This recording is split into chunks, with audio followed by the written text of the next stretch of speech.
तो फ्रेंड्स, अभी हम बात करने वाले हैं नैनो टेक्नोलॉजी के हमारे मल्टीपल चॉइस क्वेश्चंस के बारे में, जो कि सीरीज हम कंटिन्यू करते आ रहे हैं। आज जो टॉपिक बेसिकली डिस्कस होगा that will be chemical bar deposition, and ना केवल सिर्फ केमिकल बार डिपोजिशन, इवन हम कंपैरिजन भी करेंगे बाकी और मेथड्स के अंदर, एंड पर्टिकुलरली हमारे केमिकल बार डिपोजिशन के अंदर। सो आज की वीडियो बहुत ज़्यादा इंपॉर्टेंट होने वाली है, क्योंकि हम क्या करने वाले हैं, सभी के सभी जो भी मेथड्स हैं उनको कंपेयर करने वाले हैं कि किस मेथड के अंदर क्या बेनिफिट है, कौन सा मेथड ज़्यादा बेटर है, कौन सा नहीं है, वो सब हम देखेंगे इस लेक्चर के अंदर। सो स्टार्ट करते हैं आज का लेक्चर। सबसे फर्स्ट क्वेश्चन है हमारे पास, which of the following is bottom up approach method for synthesising nanoparticles. इनमें से कौन सा ऐसा मेथड है जो कि आपका कौन सा मेथड है, बॉटम अप अप्रोच का मेथड है, किसको, नैनो पार्टिकल को सिंथेसाइज करने के लिए। सो लास्ट वीडियो लेक्चर्स के अंदर हमने डिस्कस किया है कैसे क्लस्टर बीम इवेपोरेशन से हम क्या कर सकते हैं, नैनो पार्टिकल को सिंथेसाइज कर सकते हैं, कैसे आयन बीम डिपोजिशन को हम यूज़ कर सकते हैं, एंड इवन एक और बात, केमिकल बार डिपोजिशन भी आपका बॉटम अप अप्रोच का ही मेथड है। सो ये सारे के सारे क्या हैं, ये वो मेथड हैं जिनकी हेल्प से आप क्या कर सकते हो, बॉटम अप अप्रोच को अचीव करा सकते हो, यानी कि छोटे छोटे पार्टिकल्स को किस में कन्वर्ट करोगे, नैनो पार्टिकल्स के अंदर। सो ये तीनों के तीनों क्या हैं, आपके बॉटम अप अप्रोच की ही मेथड है। So answer will be all of the above. Okay, next question number 2. Dash technique involves control precipitation of a compound. कौन सी ऐसी टेक्निक है जो कि कंट्रोल करती है किसको, प्रेसिपिटेशन ऑफ कंपाउंड को from the solution on a suitable substance. किसी भी सब्सटेंस के ऊपर किसी सॉल्यूशन की प्रेसिपिटेशन को, लेयर को कौन सी मेथड, कौन सी टेक्निक कंट्रोल करती है। जैसा कि हम लास्ट वीडियो लेक्चर कवर कर चुके हैं, आपके आयन बीम डिपोजिशन के अंदर क्या हुआ था, आपने एक प्लाज्मा स्टेट के अंदर कुछ आयंस को लिया था, जो कि बाद में आपने इलेक्ट्रिक एंड मैग्नेटिक फील्ड का यूज़ करके, एक्सेलरेटर्स का यूज़ करके क्या कराई थी, सबस्ट्रेट के ऊपर फॉल कराई थी। ठीक है, ओके। क्लस्टर बीम इवेपोरेशन हमने लास्ट ही वीडियो डिस्कस की है। क्लस्टर बीम इवेपोरेशन के अंदर हमने क्या किया था, क्लस्टर बनाए थे अलग अलग छोटे छोटे एटम्स के, एंड उनको जाके क्या किया था, सबस्ट्रेट के ऊपर फिक्स किया था। लेकिन जो बात हो रही है प्रेसिपिटेशन की, प्रेसिपिटेट हमारे बनते हैं किसके अंदर, केमिकल बार डिपोजिशन के अंदर, एंड इवन ये डेफिनेशन भी हम यूज़ कर सकते हैं अगर हमसे पूछी जाए। अभी यहाँ पे ये मतलब नहीं है कि अगर ये क्वेश्चन नंबर 2 इस तरीके से गिवन है तो आपको एग्जाम में यही same as it is question मिलने वाला, नहीं, इसकी कोई भी श्योरिटी नहीं होती। यहाँ पे जो हम क्वेश्चन कर रहे हैं वो इस तरीके से कवर करने की ट्राई कर रहे हैं कि अगर एग्जाम में इनमें से कुछ भी हमसे पूछा जाए, अब मान लेते हैं वो प्रेसिपिटेशन के बारे में पूछ ले एग्जाम में, या फिर इसका नाम दे दे और इसकी डेफिनेशन पूछ ले, तो कुछ भी पूछा जा सकता है। आप यहाँ पे क्वेश्चन एंड आंसर हर चीज़ को ध्यान से देखिए, ताकि उनमें से कुछ भी आपसे घुमा फिरा के पूछा जाए तो आप आंसर कर पाएँ इजीली। ठीक है, ये हमारी डेफिनेशन है बेसिकली किसके लिए, केमिकल बार डिपोजिशन के लिए, कि ये एक ऐसी टेक्निक है जिसमें आपको क्या करना होता है, आप प्रेसिपिटेशन बनाते हो कंपाउंड का, एंड उसको क्या करते हो, सब्सटेंस के ऊपर फिक्स करते हो, जो कि हम बेसिकली बॉटम अप अप्रोच में करते ही हैं। किसी भी सब्सटेंस के ऊपर क्या करते हैं, एक लेयर बनाते हैं। ठीक है, तो इसमें लेयर किसकी बनती है, प्रेसिपिटेट की बनती है। क्वेश्चन नंबर 2 का आंसर क्या हो जाएगा, सी, केमिकल बार डिपोजिशन। ओके, नेक्स्ट है question number 3, the first CBD यहाँ पे क्या है, chemical bar deposition. Thin film was prepared in, जो सीबीडी की सबसे पहले थिन फिल्म बनी थी वो कब बनी थी, वो हमारी बनी थी 1884 के अंदर। नेक्स्ट है क्वेश्चन नंबर 4। क्वेश्चन नंबर 4 में हमसे क्या पूछा गया है, इज सीबीडी टेक्निक यानी कि केमिकल बार डिपोजिशन जो टेक्निक है applicable for PBS and PBSC. अब ये क्या होते हैं, पीबीएस एंड पीबीएससी आपके लेड के साल्ट हैं। ठीक है, एंड इसका बेसिकली यूज़ कहाँ पे होता है, ये यूज़ होते हैं सेमीकंडक्टर डिटेक्टर के टाइप में। अगर आपकी रेंज 1 to 3.3 माइक्रोमीटर तक है, ठीक है, या इतनी रेंज तक की आपको कोई भी चीज़ डिटेक्ट करनी है, तो आप किसका यूज़ करते हो, पीबीएस का।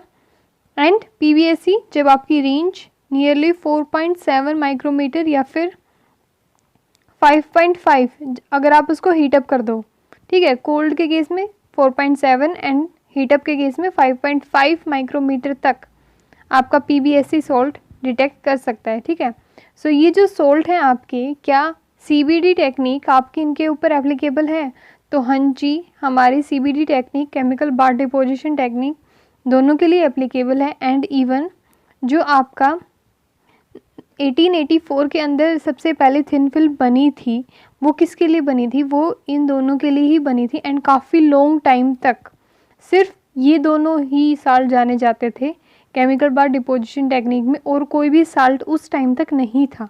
तो काफ़ी लंबे चले हैं ये दोनों के दोनों साल्ट।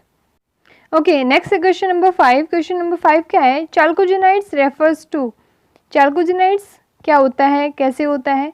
चाल्कोजेनाइड बेसिकली, अब चाल्कोजेनाइड्स होता क्या है बेसिकली, जो हमारी पीरियोडिक टेबल है उसके अंदर कॉलम होते हैं। सो जो हमारा कॉलम है 6th, जो कि किसका है? ऑक्सीजन फैमिली का, जहाँ पे हमारे ऑक्सीजन हो गया, सल्फर हो गया, या फिर सेलेनियम, टेल्यूरियम, ये सारी चीज़ें आती हैं।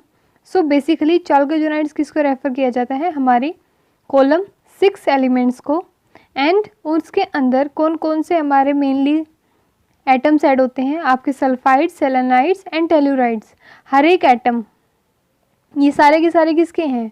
ऑब्वियसली ग्रुप 6 के हैं, क्योंकि आपका सल्फर है, सेलेनियम है, टेल्यूरियम है, ये सारे के सारे किसके एलिमेंट हैं? ये आपके ऑक्सीजन फैमिली के एलिमेंट्स हैं। सो चाल्कोजेनाइड्स किसको रेफर करता है? इन सभी को, and basically column 6 element of periodic table. Next है question number 6। Chalcogenides also contain. जो आपके चाल्कोपेराइड्स होते हैं ये बेसिकली होते क्या हैं? ये ब्रास येलो कलर के एलिमेंट होते हैं, या फिर आप बोल सकते हो कि ब्रास येलो कलर के मिनरल होते हैं, जिसके अंदर क्या होता है आपका, जो आपने पढ़ा भी होगा, कॉपर सल्फाइड, ठीक है। उसके अंदर आपके और कौन कौन से एलिमेंट होते हैं? ये बेसिकली द मेन स्ट्रक्चर है जो चाल्कोपेराइड्स में यूज़ होता है।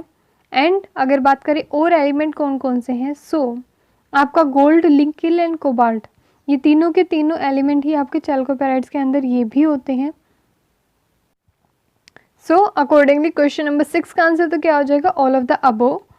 एंड हम ये जो चाल्कोपेराइड्स हैं या फिर चाल्कोजेनाइड्स है, ये हम क्यों स्टडी कर रहे हैं? यहाँ पे इन दोनों क्वेश्चन की हेल्प से हमने क्या सीखा कि जो आपके चाल्कोजेनाइड्स एंड चाल्कोपेराइड्स हैं, इनके अंदर कौन कौन से एलिमेंट मिक्स होते हैं, ठीक है। अब बात करते हैं कि ये क्यों हमने पढ़ा। क्योंकि ये जो दोनों एलिमेंट हैं ना आपके, ये आप केमिकल बार डिपोजिशन टेक्निक का यूज़ करके प्रिपेयर कर सकते हो। चाहे आपको चाल्कोजेनाइड प्रिपेयर करना हो, चाल्कोपेराइड प्रिपेयर करना हो, आप CBD टेक्निक का यूज़ करके इन दोनों को प्रोड्यूस कर सकते हो। सो ये हमारी CBD की एप्लीकेशंस हैं। Okay, next question number 7। Can we use chemical bar deposition CBD in solar cell? So हाँ जी, आप सोलर सेल के अंदर भी यूज़ करते हो। जो हमारे सोलर सेल बनते हैं आजकल उनके ऊपर एक कोटिंग की जाती है, एंड वो कोटिंग किसकी हेल्प से की जाती है? केमिकल बार डिपोजिशन की हेल्प से, ठीक है। तो चाहे आपको सोलर सेल बनाना हो, या आपको चाल्कोपेराइड्स बनाने हो, या चाल्कोजेनाइड्स बनाने हो, तो आप किसका यूज़ कर सकते हो? CBD का, केमिकल बार डिपोजिशन टेक्निक का। एंड इसका हम यूज़ कर क्यों रहे हैं इतना ज़्यादा? आप भी हर एक चीज़ में जितने भी नाम ले रहे हो सब में CBD का यूज़ कर रहे हो, क्यों? क्योंकि सबसे पहली बात, ये लेस एक्सपेंसिव है, आपकी कॉस्ट ज़्यादा नहीं आती, ईज़िली आप अफोर्ड कर सकते हो, एंड इसको यूज़ करना भी ईजी होता है। बेसिकली इसके अंदर हम यूज़ क्या करते हैं, जैसे कि नाम से पता चला है, केमिकल बार डिपोजिशन, यानी कि बात किसकी होगी? बाथ की। यानी कि एक कंटेनर है, मान लेते ये हमारा कंटेनर है, एंड इसके अंदर ये हमने वो डाल दी सबस्ट्रेट जिसके ऊपर आप क्या कराना चाहते हो? डिपोजिशन कराना चाहते हो, ठीक है। ये आपकी वो सबस्ट्रेट होगी। अब ये जो बीकर है इसके अंदर अलग अलग तरीके के केमिकल्स होंगे, जैसा कि नाम सजेस्ट कर रहा है केमिकल। तो वो केमिकल्स जो हैं वो आपके किसी भी तरीके के हो सकते हैं, जिसकी भी कवरिंग आपको करानी है वो केमिकल्स हो सकते हैं। एंड इस सबस्ट्रेट को मे बी आप थोड़ा सा रोटेट करो, या उसको और ज़्यादा डिप करो, या फिर इस कंटेनर को नीचे से क्या दे दो? हीट सप्लाई दे दो, या फिर इसके अंदर से करंट पास कर दो। मतलब आपको जो कुछ भी करना है वो सिर्फ इस बीकर के साथ ही करना है। क्यों? क्योंकि आपको सिर्फ क्या चाहिए, ये जो सबस्ट्रेट आपने ली है इसके ऊपर आपने लेयर डिपॉजिट करनी है, और उस लेयर को डिपॉजिट करने के लिए अगर आपको इस बीकर को हीटअप करना पड़े तो आप हीटअप कर सकते हो, इसके अंदर करंट सप्लाई करना पड़े तो आप करंट भी सप्लाई कर सकते हो, जो साल्ट आपको चाहिए वो आप ले सकते हो, जो भी केमिकल्स आपको चाहिए आप वो यूज़ कर सकते हो। सिर्फ आपको करना क्या है, इस बीकर के अंदर वो सॉल्यूशन लेना है जिसको आप डिपॉजिट करना चाहते हो, एंड इसके अंदर हम क्या डालेंगे? हमारी सबस्ट्रेट। तो ये क्या है? हमारा केमिकल बार डिपोजिशन। ओके, नेक्स्ट है question number 8। Which method do not require high vacuum and can be carried at room temperature. इनमें से कौन सा ऐसा मेथड है जिसके लिए आपको ना तो ज़्यादा हाई वैक्यूम की रिक्वायरमेंट होती एंड उसको आप रूम टेम्परेचर के ऊपर कर सकते हो। फर्स्ट है ion beam deposition, B cluster beam evaporation, C chemical bath deposition and D chemical vapour deposition. So ये दोनों के दोनों मेथड हमने लास्ट टाइम पे स्टडी किए थे कि आयन बीम डिपोजिशन भी आपका किस में हो रहा था, एक पर्टिकुलर वैक्यूम चैम्बर के अंदर, फुल वैक्यूम था जहाँ पे, and even cluster beam evaporation भी आपके क्लस्टर किसी के साथ मिक्स नहीं होने चाहिए। एंड सिमिलरली आयंस के साथ कि आयंस जो भी आपने फॉर्म किए हैं वो आयंस किसी के साथ भी कोइंसाइड नहीं होने चाहिए, मिक्सअप नहीं होने चाहिए। लेकिन सिर्फ एक ही ऐसा मेथड है, टेक्निक है जिसकी अभी हमने बात की, वो क्या है, chemical bath deposition. Chemical bath deposition में आपको किसी भी हाई वैक्यूम की, या ऐसा नहीं है कि भाई प्योरली आपको उसको क्या करना है, इनर्ट करना है, आप जनरली रूम टेम्परेचर के ऊपर, अभी जैसे हमने बात की थी ना बीकर के बारे में, तो वो जो मेथड है वो आप घर पे भी हो रूम टेम्परेचर के ऊपर कर सकते हो, ऐसी कोई भी रिक्वायरमेंट नहीं है। वो डिपेंड किसके ऊपर करेगा, डिपेंड करेगा कि आप किस सबस्ट्रेट के ऊपर किस सॉल्यूशन की लेयर डिपॉजिट करना चाहते हो।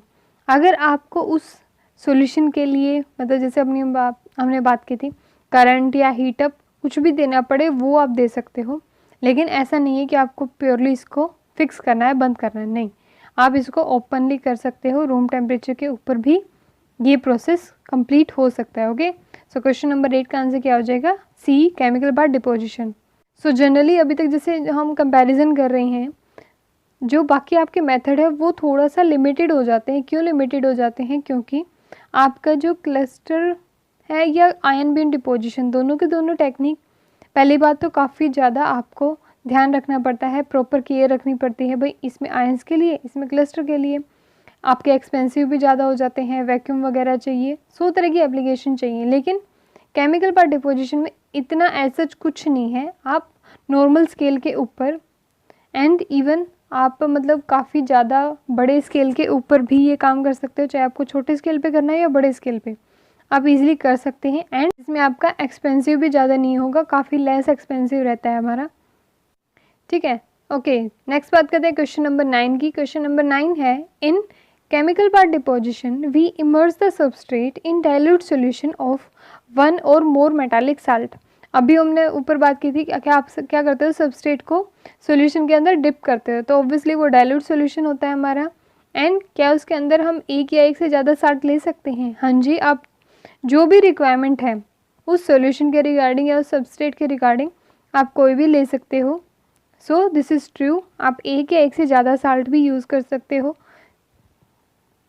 ओके, नेक्स्ट है question number 10, which factor affect the deposition process. जो आपका केमिकल बाथ डिपोजिशन का प्रोसेस है उसको अफेक्ट कौन सा फैक्टर करता है? फर्स्ट है बाथ टेम्परेचर, जो भी आपने वो बाथ लिया है, बीकर लिया है, ठीक है, उसका टेम्परेचर कितना है। Nature and concentration of substrate, precursor and complexing agent. बात हो रही है नेचर एंड कंसंट्रेशन की, भी आप कितनी कंसंट्रेशन ले रहे हो, क्या नेचर ले रहे हो, किसका, सबस्ट्रेट का। सबस्ट्रेट क्या है, जो वो स्लाइड है जिसके ऊपर आप क्या कराना चाहते हो, वो लेयर को डिपॉजिट। प्रीकर्सर, प्रीकर्सर एक बार हमने लास्ट में भी बात की थी, प्रीकर्सर क्या होते हैं, वो एलिमेंट या वो मिनरल्स जो आपकी रिएक्शन को और आगे कैरी फॉरवर्ड करने में हेल्प करें।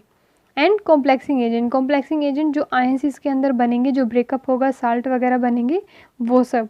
तो इनके नेचर एंड कंसंट्रेशन पे ऑब्वियसली डिपेंड करेगी, और बाहर टेम्परेचर तो है ही। भाई अगर मान लेते हैं किसी सबस्ट्रेट के लिए या किसी लेयर के लिए आपको ज़्यादा हाई टेम्परेचर नहीं चाहिए एंड फिर भी आप हीटअप दे रहे हो, तो बाथ के टेम्परेचर से फ़र्क पड़ेगा ऑब्वियसली।